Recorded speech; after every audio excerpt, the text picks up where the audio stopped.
Hi, this is Paul. We're going to be looking at managing key elements of a blog dashboard, which we'll be covering during the week. Or log into your blog using your username and your password. Recap of the last class where we created a blog account, we made our first post, we added a new page, and we published to the web. Once you've logged in, you'll be seeing something similar to this, but what we'll do is we'll go from this window by clicking on the icon, and we'll go then to the something like this. In here, we'll be looking at the appearance, which changes the layout of your website. We'll look at creating posts. We'll be creating several posts for our websites. We'll also look at media, and that includes the media library. We shall also look at categories, which can be assigned to posts and can be very useful. We'll look at creating pages. We'll want about 10-12 pages in our website for ourselves. And we'll also look at comments because you'll be commenting on other people's websites. Themes. We can look at themes, but it's going to be best if you stick with the one that you choose and not change it later on. We'll look at widgets. For example, if you wanted to add a calendar widget, you just drag it over to the sidebar on the right. Or again, if you wanted, say, contact info, you can drag that over to the right as well.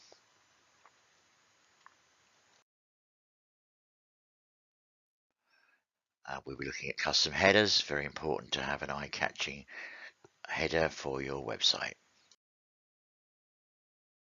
Creating a new post is very similar to creating an email. Just be aware of the visual and text tabs there. So we put something into the body of the post and publish.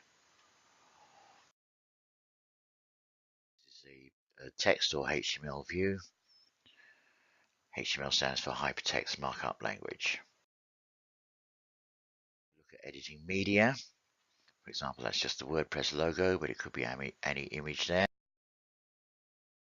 Also look at the media library, which will populate with more images for your library. We'll be looking at sharing and embedding. Say for example from a YouTube video, we'll click on the share button, and then we'll click on the embed button, and then we'll copy the blue HTML text onto our website to embed videos. We'll be looking at URLs. I'm sure you know it's a URL that is a uniform resource locator. It begins with http://, and it's hidden in the address bar. There's an example of a URL there. HTTP stands for Hypertext Transfer Protocol. FTP, which is uploading, is File Transfer Protocol. Hyperlinks are clickable embedded URLs, and they can be the full address, but they could also be any text or image or file. For example, the UCC is clickable here, as is the logo. Categories. And we won't forget to publish after everything to upload our latest changes to our website. Obviously, we're looking at pages. We'll want about 10 or 12 of these. So we'll be adding new, adding a post, and you can choose whether to publish it immediately, whether privately. We'll look at page attributes as well. And we'll look at what's on the menu, which is your main menu bar on your website, and we'll make changes to those as well. We'll also be looking at comments because you'll be making comments on other people's websites and you'll be receiving your own. So I'll just recap there on what we've covered there: the dashboard, appearance, posts, categories, media, URLs, pages, and comments. Okay, just so we can recap on what we've covered there, just a little test. It's only a minute long. Too difficult. I'll just call out what we've got there. A post can be published in the past, the present, the future, or the time-space continuum. A URL is a universal resource locator, a clickable hyperlink, a web address, or a widget.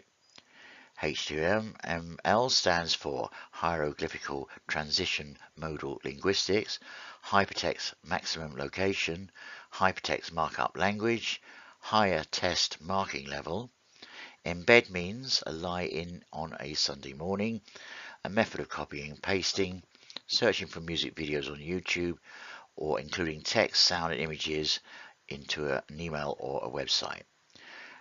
A blog can showcase someone's hobbies or interests. It can maintain an ongoing online diary.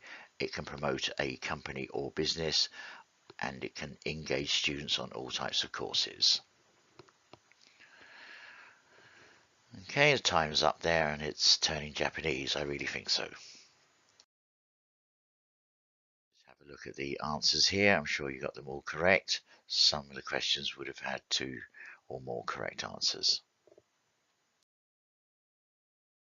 Useful links you might want to check out later for further information.